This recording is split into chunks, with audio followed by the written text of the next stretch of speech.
Welcome, TEI family, to another episode of The Everyday Investor. Today we have a very special guest with us. This gentleman is a Super Bowl champion turned business coach, public speaker, and so much more. Please help me welcome Bennie Fowler.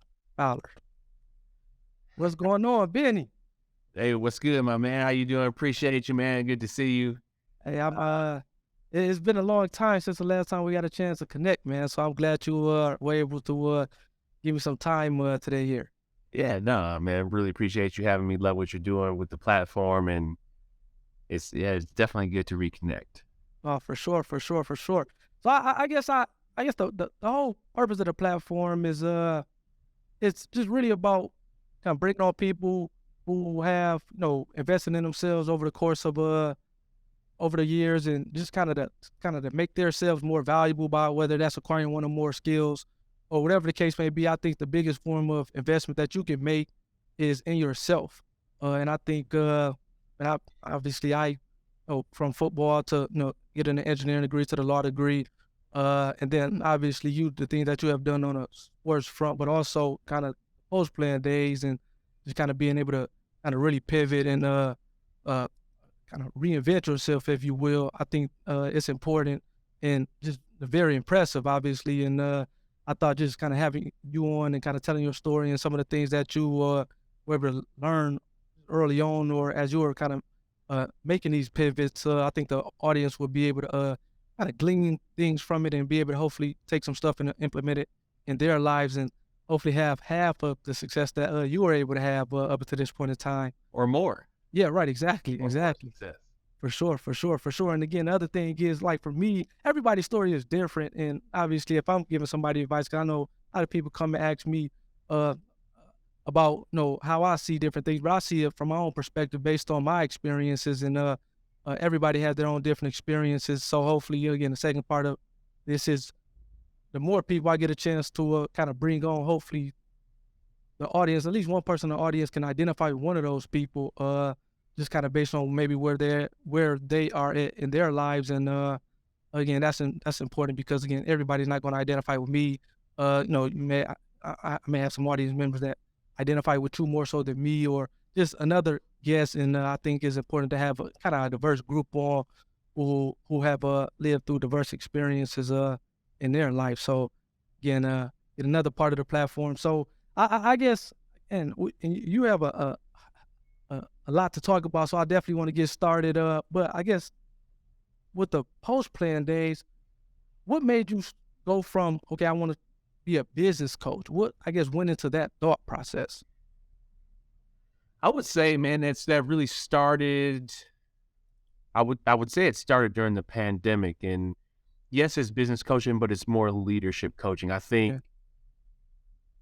when I really look back at it, and I back at the way that I grew up, I was very fortunate enough and very blessed to have like both parents in my life and Yep. really set an example for me. So my dad worked at Ford, worked his way all the way up at Ford, then became the COO of Jaguar Land Rover, moved to London for 4 years and had that and turned that around. My dad was responsible of leading that turnaround, especially during 08, 09, where Jaguar Land Rover losing 250 million and it was $750 million profit after 2 years, and he Wow. led that. So COO, and then he became the vice president of global quality and manufacturing at Ford. And then my mom working at a big law firm in Detroit, and then starting her own. She went on to teach at a university that we don't like um, down the road, All but right. nonetheless, she taught there. She started her own practice and then became the superintendent of Detroit Public Schools. So you have all of this unique business experience that's going on in the households that I'm living in. Yep. And you look at sports and then you can relate to this. Sports and business they go hand in hand in terms of how are you showing up? How are you performing? What are your key performance indicators, and how are you making sure you are doing what you say you're going to do? How are you setting the vision, the mission, the strategy, the values of your organization or your team, and how are you executing those things? So that's what made me want to get into it. And then we started in 2020. In March of 2020, everybody was on the same playing field. So I didn't know if we were actually going to play that season in the NFL. So that led me to get my life coaching certification, my leadership coaching certification. I wanted to bring the things that I learned from the field into the boardroom because we see all of these things in terms of leadership, in terms of performance. They always hire ex-athletes or Navy SEALs to come in and inspire performance. But what if you could do that on a weekly basis, a monthly basis, a quarterly basis, instead of just a motivational speech? How can you actually implement these processes in real time? And that's interesting that you say that. So this actually started while you were still playing in the NFL then. Yeah, it did. It did. No, you just didn't know. You gotta make some money, and Right, the right, right. NFL season, if you're not playing, your contract isn't guaranteed. You're not, Absolutely. guaranteed any money. So it also, was going into year 7 at the time of my career. So it's coming to an end pretty soon here in terms of getting ready for life after football. So it was a perfect opportunity. Now, obviously, you don't want COVID, you don't want a pandemic, but Right. in terms of that point of pausing and actually having time to reflect on like what does life look like without football, that's when that happened. So then what made you decide to do the certification? Because I guess maybe not sure if Eric Thomas to be considered like a leadership coach or whatnot, but when you think of at least my early days of kind of at least the motivational speeches, and it seems like he's maybe has kind of develop his business as time goes on to be kind of more of a leadership coach. You don't think of, and maybe he has it, and I'm just not aware of it as far as like the certifications and things like that. So what made you think like, okay, I need to go get these certifications? It wasn't so that uh, potential clients, prospective clients can take you maybe more serious from that perspective, or was it just, hey, so I need some things that I need to kind of work on or figure out, and these getting these certifications will help me figure out these. Yeah, it's no different than going to school. You need to figure out your process. You need to figure out behaviors. You need to figure out different organizations, different models, lead. You can't lead everybody the same way. So I wanted to get the certification. Number one, to just have more education and learning. You always want to constantly be learning. It's no different than in football. Like, you get a trainer, you're always looking to improve and find ways to improve. Right. And that's why went out and I really wanted to learn how to do this the right way. And I actually got connected with a coach who actually put me through a coaching session that like moved me to tears in terms of really discovering who I am, my purpose. And I was like, there's a process behind that. And that's what I wanted to figure out. What's the process behind not making somebody cry, but what's the process of helping someone uncover what's really important to them and what are they actually trying to achieve? Because the coaching school that I went to, they talk about, and they always say that everybody is naturally creative, resourceful, and whole. So I don't come from a place of telling people what to do. People know the right answers. How do we uncover those right answers and what's right for you? No, that's good. I think that's it is for whatever reason we, like you said, people do know what to do, but like we have this thing inside of us that kind of make us kind of like shut that off or let that not let that part of our I guess our being controlled, and kind of I guess the flesh or whatever you want to call it cause us to kind of make decisions that sometimes are not in our best interest. So yeah, I was watching this Rich Paul interview today, and he was saying that now you have to let me know if you agree with this. Athletes as they come out of their profession, especially professional athletes, uh, they are set up because they're dealing with like the most influential people in the world, from ownerships to other superstar athletes to CEOs, a major brands, things like that. So to be able to to come out that your respective playing career, whether it's the NFL, the NBA, whatever the case may be, and not be further ahead, just having to dealt with all of that. The only reason that would be the case is because like your ego won't allow you to kind of grow and kind of really take advantage of I guess that side of it. Uh, Would you agree with that as far as I guess the ego can kind of get so big as maybe a professional athlete to the point where you won't I guess start to put things together and really build those relationships so that I guess your life after playing is kind of set up in a positive way? Yeah, I would totally agree with that because people have been telling you your whole life that you have, kind of been the best, and they kind of just everybody's always catered to you. And now you're going into these different rooms, and no, you have to get to know these people. And yeah, they care about you. I tell people all the time, like, being an athlete has gotten me into a lot of doors, but who I am after has kept me in the door. I think athletes need to understand that. Like, it's going to get you in a lot of doors, but who you are after the logo and who you are as a person is going to keep you in those doors. But it takes work on both sides, because these people on the other side are just as busy as you, or they're doing incredible things themselves.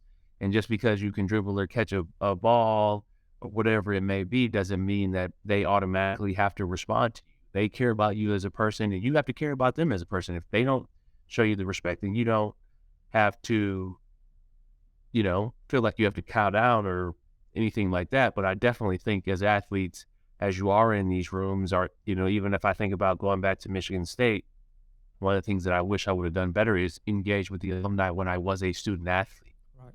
You engage with the alumni then when it is time to transition, it is that much easier. Now, I'm not saying that I didn't disrespect any alumni, but Right. when you actually think about business and the way the world goes around, it's all about connections, and people do business with people they like and they trust.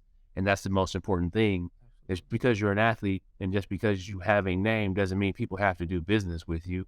That's what you have marketing and an agency for. They can go out there and get those deals, but the real big money deals have to be done for relationships, handshakes, dinners, Yep. and breaking bread with people. Yep.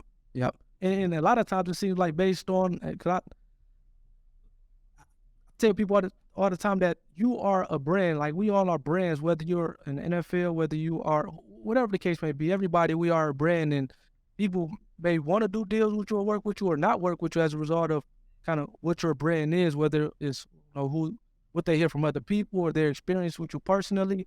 So back in Michigan State during your time there, you didn't have this whole mindset of, okay, which is interesting, coming from a successful family that you came from, with your dad being in an executive position and then your mom being an attorney.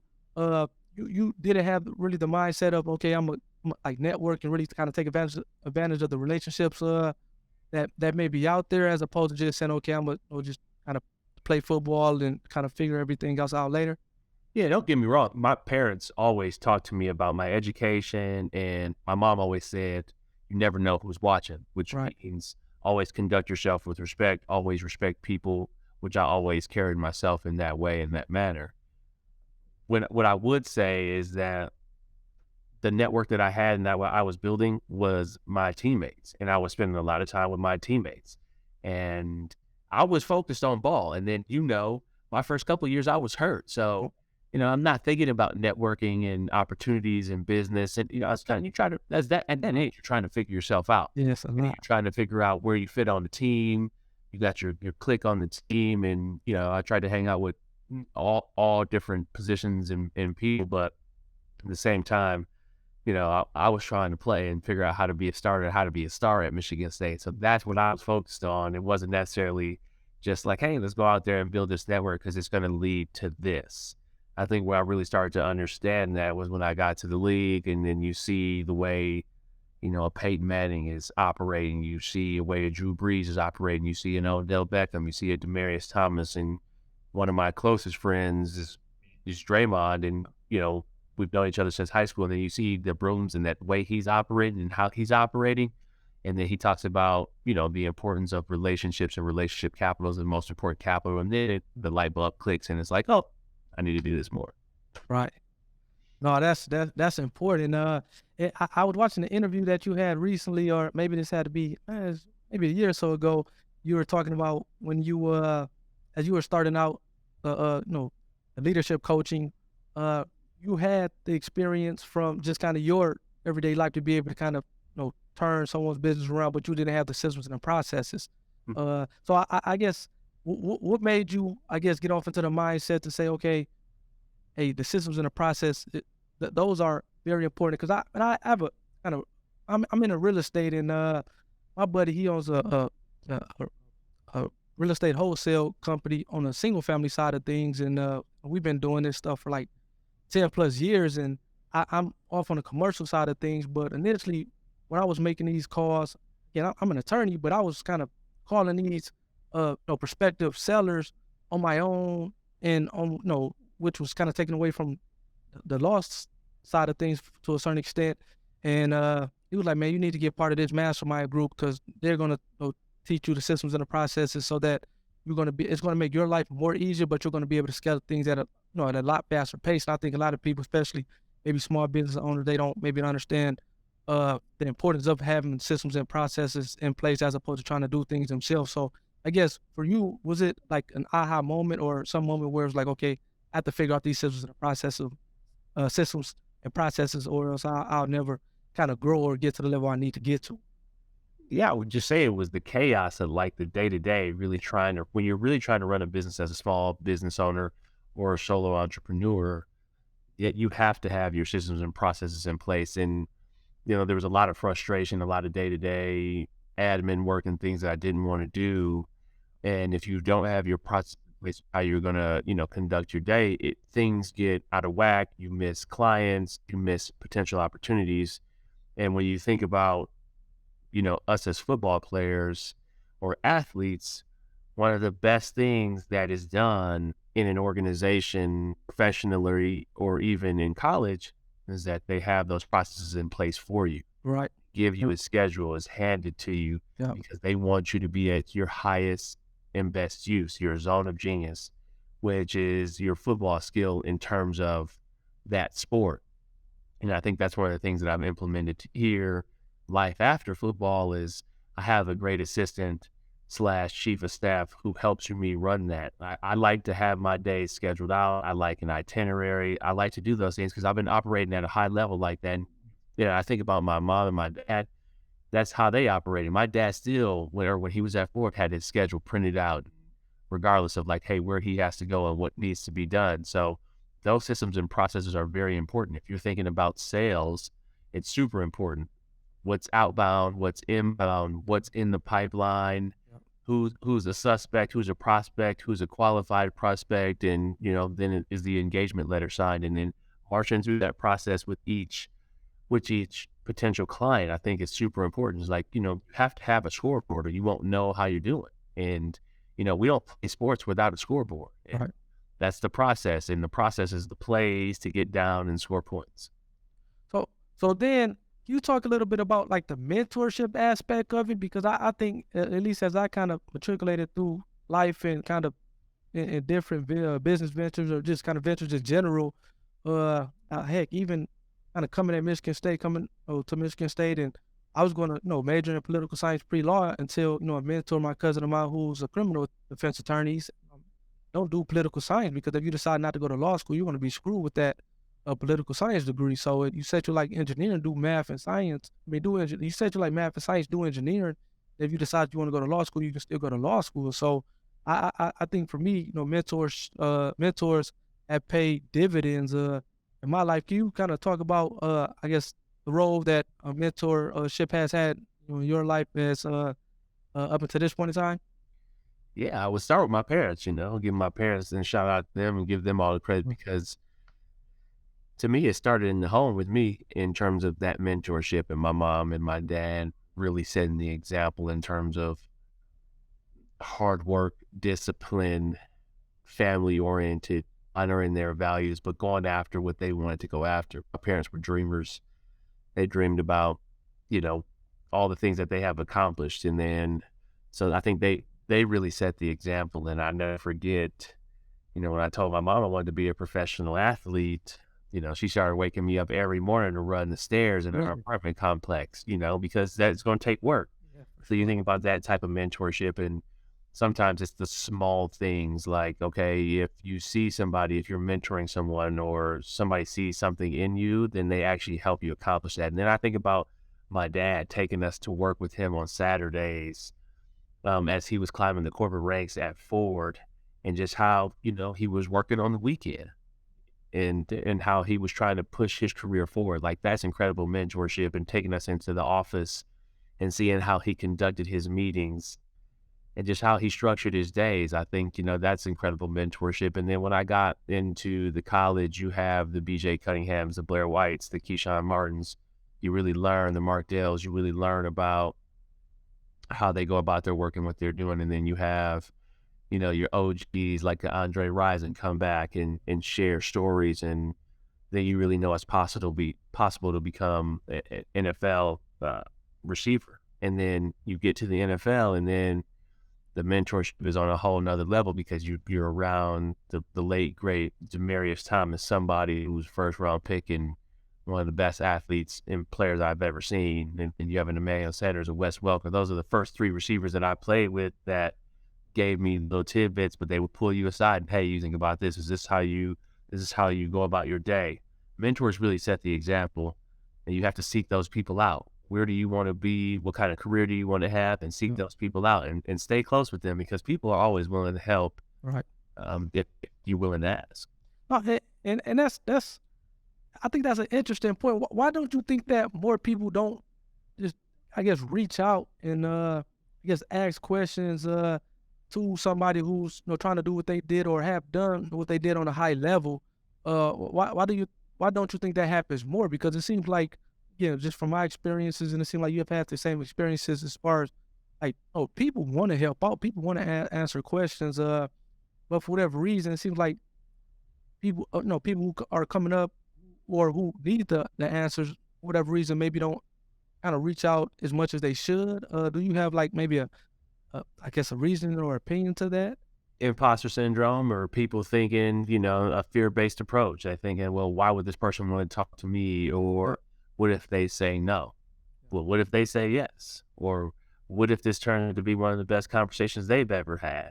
I think that's a place, it's a mindset shift that certain people need to have, because it doesn't actually, when you're thinking about it consciously, it doesn't actually make any sense for you not to ask if that's the place that you want to be. Yep. They can help you miss and navigate from the landmines that they had to. Why wouldn't you take that opportunity? So I think about coming from that place. Why would I not ask Demaryius, like, hey, how are you thinking about this? Or what are you eating? What's your diet? Who are you using for massage? That all of my modalities and therapies for somebody who he didn't miss any games when I was in Colorado. Why wouldn't I just use all his people? Right. It's similar to some of the players that play with LeBron James that get hurt all the time. Like, well, this is a dude who doesn't get hurt. Why don't you just do what he does? Right. But some people just, they feel like because they got to a certain level and point that they don't feel like they need to learn. But no, you've got greatness right there. Why don't you just do that? Like, that makes perfect sense. So as far as like the leadership coaching or the coaching that you like, what does that entail with regard to like businesses? I was again just doing the research and seeing that you have helped over 150 business owners with regard to the business. So I guess, can you talk a little bit about the type of coaching that you perform as it relates to helping business owners get to that next level? Yes, leadership and performance coaching, and can look different in so many different ways. Come in and do a leadership 360 assessment and really, talk with 10 of your 12 direct reports. It's different. It's the eye in the sky thing. In football, I always say the eye in the sky doesn't lie. And I like to bring that approach into a corporate organization or into a personal organization or just a person who's looking to increase their leadership. Well, let's talk to the 10 to 12 people that you're direct to you or have the most interaction with you, because you're saying you're showing up this way, but they feel like you're showing up another way. Right. And let's assess it from there. And then what do you really want to work on? And hey, this is what it's coming. This is what the report said. And now let's work on these things and let's come up with a project plan in terms of how to show up better. And then performance coaching. Some people want to increase their sales. They want to get in shape. Well, those are performance goals. And then how do we set your environment up for success? And how do we make sure this is really important to you? And this is what you really want to do. So that's what the coaching looks like. And it's a lot of fun because at the end of the day, people that I'm coaching want to be high performers. So they're looking to get 1% better. They're not looking to make dramatic increases. Right. They're looking to take the next level. And they know that with the increase in performance, that life will be that much better, more enhanced, more purposeful, more present, and just overall just great. No, that's cool. So then I read that now this MVP model, is that something that you developed on your own, or is that kind of something that well the mindset, vision, and performance, at least I guess what I came across and said this is something that you use. Is this something that you kind of created? Yeah, I created it based off of different models and coaching frameworks. Got you. Nothing's ever Yeah, invest. yeah, for sure. Absolutely. MVP is Yep. what I've used and how I look at it. I think of Peyton won 5 Yep. MVPs, Drew won 1 MVP, Eli's won 2 Super Bowl MVPs. And when I think about MVPs in the boardroom, MVPs on this field, they have an incredible mindset. They have an incredible vision for their life, their team, and who they want to be, their family. And then they perform at the highest level, which means they perform the most consistent. And leadership is a small word for such a big job, but MVP leadership, that's what it stands for. It's always gonna start with your mindset. And then what is that mindset? What is that talk like? What's that positive self-talk like? Do you have a growth mindset? What's the vision for your life, your business, and I would say your family? Okay. And then what does performance look like in all of the most important areas? And then, how do we look at that wheel of life and how do we make sure we color it in and that it's somewhat balanced? And now we have to understand that, there's going to be ebbs and flows in life, and how do we handle those things? Oh, that's good. That's good. And you had mentioned this earlier, and I completely agree with you. Just the different rooms I've been in since my playing days were over. Uh, whatever reason, it seems like athletes. And again, you played it at the highest level, being in NFL. But it seems like whether it's collegiate or the NFL, or even to a certain extent, like a high school athletes, uh, the, they always are looked at maybe a little bit more favorable when you're talking about like the business world. And it seems like definitely having that discipline and kind of being self motivators and all that stuff plays a part in all that. You talked about earlier how uh like being an athlete or whatnot will get your foot in the door, but it's kind of it may don't sustain you once you get in the door. There has to be more to it, or who you are is going to sustain you once you get in the door. Why do you think like athletes they have a tough time transitioning from life after whatever their sport is? Because it seems like these can be set up like just so great for them as it relates to everything that they have experienced up until that point in their life. But it seems like a lot of times athletes they have a difficult time making that transition. And it seems like obviously you have been able to kind of pivot or reinvent yourself in a way that uh, I mean, it didn't slow you down. I know for me, as I was coming to Michigan State, I understood that, watching the Le'Veon Bells and Edwin Bakers and the Capers and even the Javon Rings, I'm like, okay, it's another level to an NFL athlete that I didn't possess. I was good enough to be a collegiate athlete, but I was nowhere near NFL athlete. Uh, but so yeah, what makes you? Why is that, in your opinion? Why do you think that's like a difficult transition to make for a lot of athletes, especially coming from the NFL or just the professional ranks? I don't think it's a difficult transition just for athletes. I think it's a difficult transition for people. Just like the Huh. whole 70% of athletes or whatever go broke after they leave the league. Like, Yeah. you could say things for people who win the lottery. You could say the same things for anybody who gets that amount of money that early, and then they lose their job in 3 years or 4 years, and they don't have another career after that. So we see it all the time. We see some of the richest people in the world in other industries go broke or go bankrupt. So I think it's just a highlight, or people highlight athletes because we are in the spotlight. Yeah. Transition is difficult for anybody and everybody, regardless. If you see the CEO of whatever company who's been in that position for 20 years and they're looking to transition to something else or they're looking to retire, they struggle with it too. Hmm. So I think it's just the loss of logo. We call it the LOL syndrome. It's that loss of logo. You don't have that logo behind you. You've been doing this for a long time. You build your identity into this, and the transition is tough because you've been doing this for a long time. And That's true. transition is hard regardless in life, in business, relationships, whatever it may be. I think athletes just get highlighted because we've been put on a pedestal in terms of everybody sees you on TV.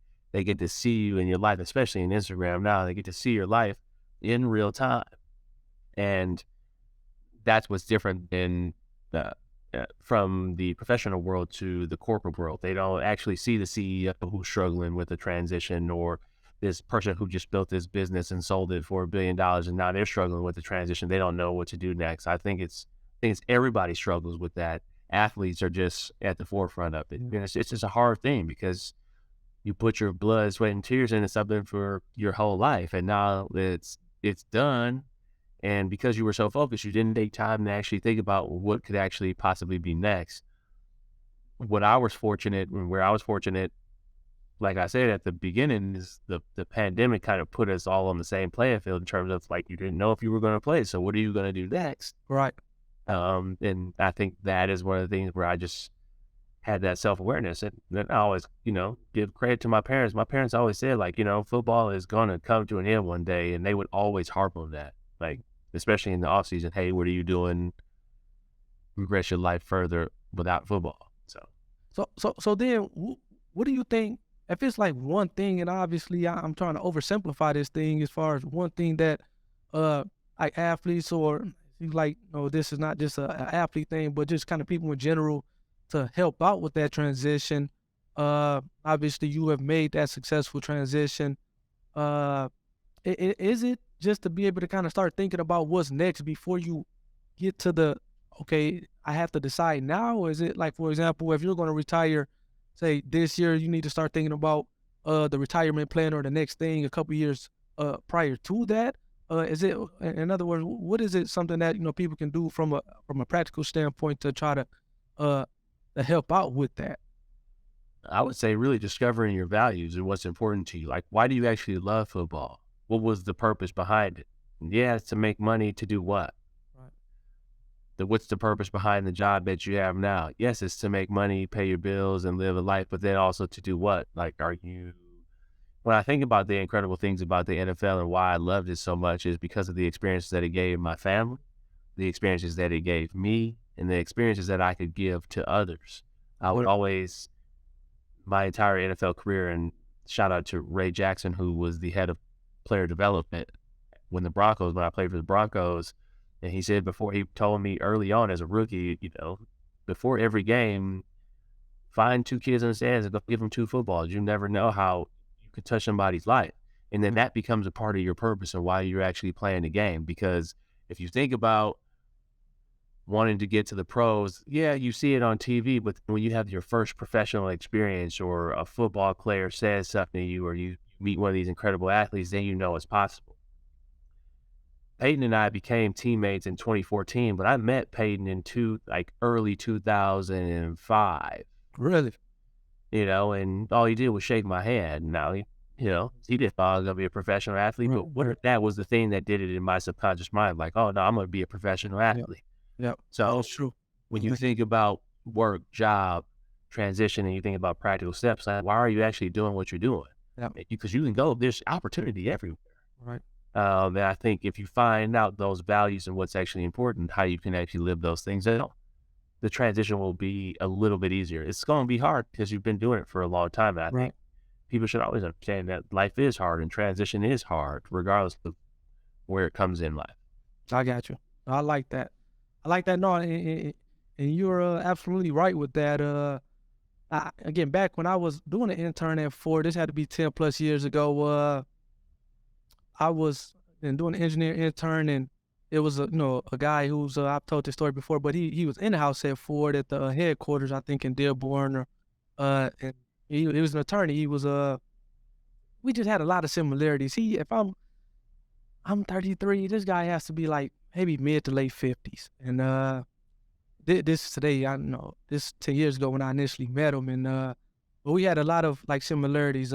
I was in the process of going to law school. I was finishing the engineering degree, but both African Americans. He played running back at Wisconsin back in the day. I played running back at Michigan State. He had a mechanical engineering degree. I'm about to graduate with my mechanical engineering degree, and I reached out to him, and I didn't have to do that. It wasn't like I was doing things on a day-to-day basis that involved him or his department. He was an attorney, to be honest. He was a patent attorney, but he was an attorney, and I was an engineer and an intern. So, but I reached out to him. We had a good meeting at Ford at the headquarters, and fast forward 10 years later, he's a vice president, head of IP at another firm and of a multi-billion-dollar corporation. And he reaches out to me like, "Hey, I want to do work with you. I want, so essentially, I get the work just because that relationship that I built 10 years ago. And again, that think as you're saying that him having that conversation with me about pan law and man, that made it become more of a real thing to me. Just having that relation, I mean, having that conversation with him. So I definitely uh agree with that. As far as you kind of never know what those early interactions, how that will play a part later on in life as you start to kind of things come full circle. I do have a question for you. Most athletes they grow up or they in their sport. It's almost like this is the way out. But you are one of the few people that wasn't the case. Like you said, you know your dad was a executive at like huge corporations, and your mom was an attorney. So this was like something that I mean, I'm assuming that you love to play sports. And I was doing some research and I didn't even realize that you didn't play football until your last couple of years in high school. That's crazy to me. Uh, but I guess how was that dynamic? Because I would imagine even at Country Day that you're still playing sports with people who are like, man, this is our way out. So how did that like mindset would it be different? I'm not sure if you how can you like make sense of it or uh do you think that kind of affected you in a way that uh, uh in a different way that it affect the person who's like, hey man, no, hey, this is our way out of the hood or out of whatever like unfortunate environment that we're in. If that question makes sense to you. Yeah, I would say I thought about it in a different way. It wasn't it didn't have to be a way out for me. But my dad told me early on in my life that I have the talent to be a professional athlete. Uh, uh, And when you have that type of support and confidence from your dad, that's what I was doing. I wanted to be like Kobe Bryant. I wanted to play professional sports. I wanted to play basketball, and I did. But yeah, I wanted to be a professional athlete. My dad gave me all the confidence in the world. Like, no, you got the athletic ability to do it. And he would always say, I've seen athletes. I've seen the best athletes. He was from down south, Augusta, Georgia, seen some of the best athletes. And my dad played against some of the best athletes and saw them. And he would always say that I had a talent. And, I didn't want to waste my talent. I didn't want to have any regrets and look out uh, there of people that I played against in high school or people that I saw in the state of Michigan making it to the pros, and I'd never tried because I didn't have a way out. No, I had the talent and ability, and I wanted to put it to use. And I wanted to use my God-given talents, and that's what I did. So, it was just a different mindset. But my dad wasn't going to allow me to, and my mom, they weren't going to allow me to waste my time, my talent. no, I like that. I like that.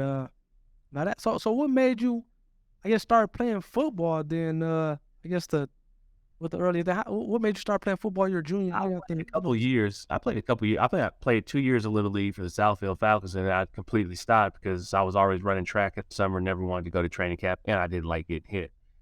And then my sophomore year, I wasn't getting the looks that I kind of wanted to in basketball. And my mom was like, hey, I actually told her going into my junior year, like, man, people in the school keep asking me to come out for a football team, like Jonas Gray, Kenny Dimmons, like two of the highest recruited athletes in the state of Michigan at the time, keep asking me to come out there and play football. And she was like, yeah, you need to go out there and get it. And it's like, wait, my mom's encouraged me to go out there and play football and get hit, like, and hit hard. But she was right. So she gave me that confidence as well. So starting with my dad and then my mom, like, hey, like, go use your speed somewhere else. And then ended up going to some camps, getting some scholarship looks, and then got offered going to my senior year by Michigan State and Toledo and Indiana, and then it was off from there. But no, it was Kenny Dimmons and Jonas Gray, and then help support from my mom and my dad in terms of like, no, go out there and use your ability. Like there's something there. There's a there. Right.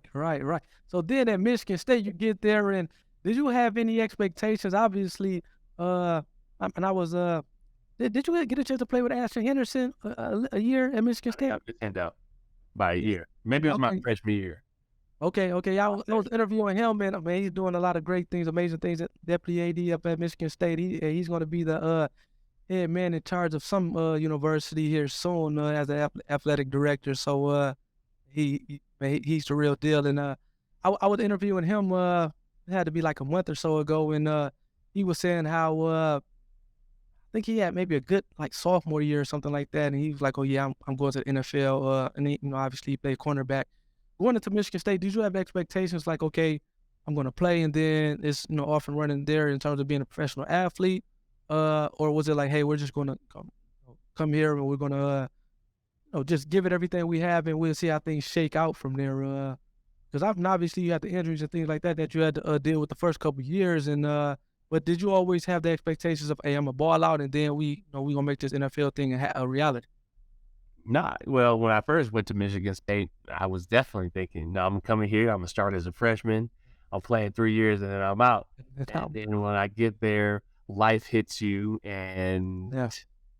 I get hurt my first year. I have a decent second year and play some games, and we end up winning the Big Ten. And then the following year, it's my time to be the third receiver with Keyshawn and BJ, and then I get hurt again. And then it's just like, oh man. Um, then you're like questioning yourself, like, okay, what does life look like after football? Am I going to continue to get hurt? And then, I have a junior year where I'm starting playing all right, but have some drops and get benched a couple of times. But then I see like a Le'Veon Bell go to the NFL, a Deion Sims, and these are people who I was with every single day. Yeah. And man, you kind of see that it's possible because these are your friends, and Right. you have the senior year where we go 13-1. You think we win the Rose Bowl, we win the Big Ten championship. I'm the leading receiver on that team, and then you think you're going to get drafted, but you have a shot then. So I came in, definitely thought I had a shot. Then midway in my career, I was like, I mean, I don't know, like if I'm gonna even play or catch a pass here. And then you finish off with having a great year, and like, no, I got a shot to play in the league. So was that after the senior year? Obviously, the team had success, and like you said, you were a big part of that. After that season, did you think, okay, man, I have a real shot at this thing in the NFL? Whether or not it was, or yeah, I guess that's the first question. Did you kind of say to yourself or come to the conclusion like, okay, yeah, man, I have a real shot at the next level, especially with the year that I put on, the year that the team and from a success standpoint, was that like a real thing for you? Yeah, yeah. After going 13-1, Right. playing in the Rose Bowl, playing in the Big Ten championship, you playing against some NFL talent. You definitely think you Absolutely. have a shot now. And then, yeah, we just had an incredible year. So it's no, I definitely have a shot at the NFL. Like now, let's get to training and let's get ready for the league. So then, I guess, was the expectation like, okay, it's a chance for me to get drafted, or would you like not thinking about that at all? And the reason I I'm thought it's asking, draft. I thought I could get out. I thought if with a great combine performance, I could go like mid rounds, like rounds 3 or 4, with a great combine performance, and then with the combine performance that I had, which was just okay, I would say I was thinking rounds like 5 through 7, like maybe round 6 or 7. That's where I was projected. So that's what I was kind of thinking. But I definitely thought I was going to hear my name called. okay, no, and that's interesting. I was interviewing TJ Duckett. You remember TJ Duckett, Yeah, don't you? And because man, it was crazy. He's like, man, if I didn't, I mean, obviously, he got drafted the first round to Atlanta, but he was like, man, if I didn't go in the first round, then I would have felt like a failure. Whereas, like someone from my hometown, Khalil Pimpleton, who he's with the Giants right now, he, from Central Michigan, he didn't care about being drafted. He's like, hey man, we're going to, whether we get drafted or not, we're going to kind of make this thing work out the way it needs to. Uh, so yeah, you had the expectation like, okay, yeah, I think I was going to hear my name called on draft day at some point. yeah. I thought it was going to be day 3. I didn't think I was going to be a first round pick or anything, but I definitely thought I had a chance. Okay, no, I got you. That makes sense. So then, at this point, you get a chance with Denver. Now I don't think Peyton Manning was at Denver at that point, was he? Or What? oh, he was. He was. Okay, so how was that landing in Denver then? When you like, man, we had one of the all time greats at quarterback, and it seems like he, was a, he embraced you as far as like, okay, let's get to work. So how was that experience landing in that position with that quarterback? It was incredible. I'll never forget my first day, like April 18th, like April 20th. We land in Denver. Super nervous. We staying at the Hyatt House in Centennial here, and we get up early the next day, and we go into the locker room, and you're going around the facility, you're looking around, and getting the lay of the land. You're meeting other trainers and then the kitchen staff. And then I walk into the locker room and I was acting like I'm all busy looking for my locker and put my stuff in my locker. And then you see him come in and it's just like, he comes up to you and say, "Hey, my name is Peyton Mang." And I'm like, "What?" Like, yes, I know exactly Right, right, right, right, right. exactly who you are. But I'm like, "Man, I'm Benny." And, he was like, super excited to be working together. And it was just like, man, I'm here. I'm in the NFL. And it was just one of those incredible moments where this is one of the greatest quarterbacks, if not the greatest quarterback of all time, Yeah. coming off breaking every record. I came the year after he broke every passing record, 55 touchdowns, 5,300 yards, never had been done. Who knows if it'll ever get broken.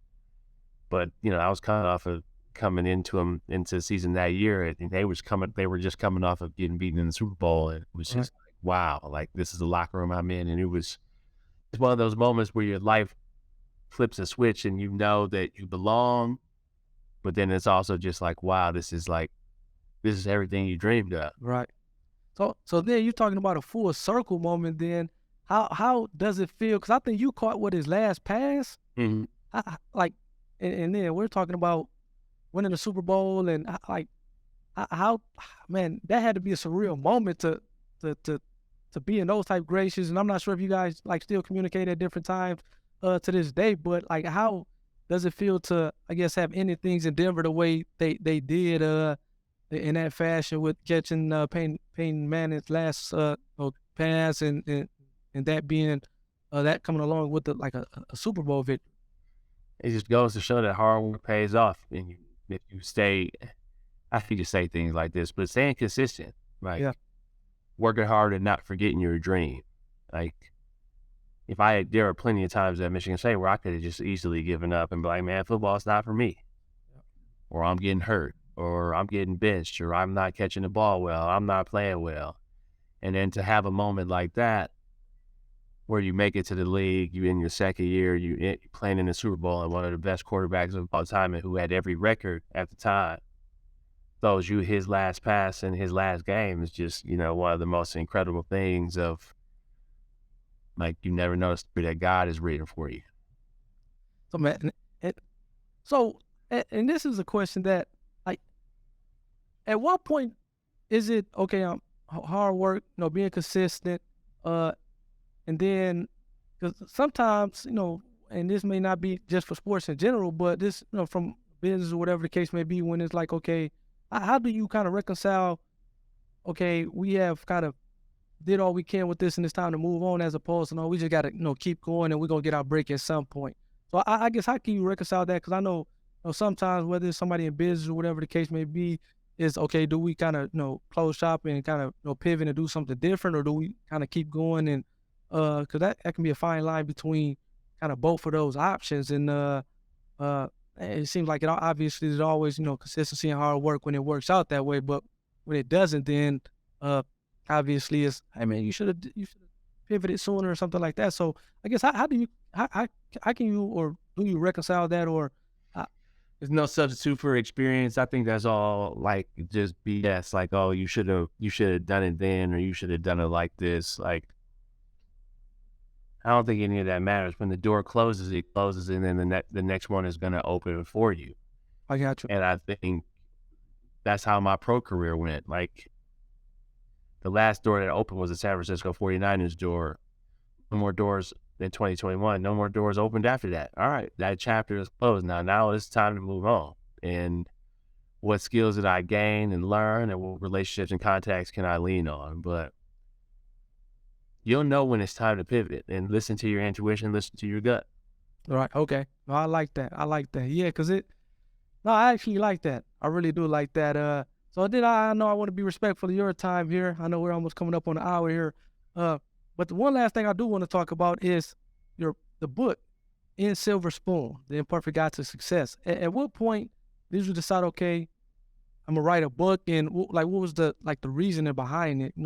This came out in January of 2020. So I guess at what point did you kind of make that decision? Like, okay, I need to get this message out there, and a book is the best way to do that.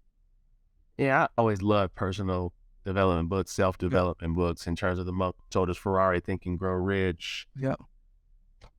4,000 Weeks. I just got done reading, which is a really good book. I've always loved books like that that can just, give you a different perspective and make you think. And after I left Denver, I signed with the Chicago Bears, and it's not mentioned in my bio because I didn't play any games there. But I thought at that point that I had life figured out and I had the league figured out, and I didn't go into the Chicago season with the same hunger. Hmm. And after training camp, I got cut. My now wife at the time, but girlfriend at the time, had just moved to Chicago with me, and now I have no job. And you don't know when the next team is going to call and pick you up. And then a couple weeks later, I get signed by the Patriots for 1 week. So now it's an opportunity to play with Tom Brady. Now, I was only there for a week. They ended up trading for Josh Gordon, but all the emotions came flooding back of like when I played with Peyton. Right. Like, this is an opportunity for you to play with one of the greatest. If you get on the same page as them, you can do anything. Your career can go anywhere. And I just got that fire lit back under me and end up signing with the Giants the next week. Then playing Eli Manning for 2 years. But at that time, in that gap of not being or getting cut from Chicago and then signing with New England, it's like, well, if the NFL doesn't come calling back, what does life look like? And I want to speak on stage, and I want to write a book because I don't have the typical athlete story. I'm not coming from the hood, or I don't have the typical athlete story of Yeah. just like super hardships. But that doesn't mean if I was guaranteed my scholarship to Michigan State because I grew up in a good neighborhood. And that doesn't mean I was guaranteed to go to the NFL because that's a good neighborhood. Yep.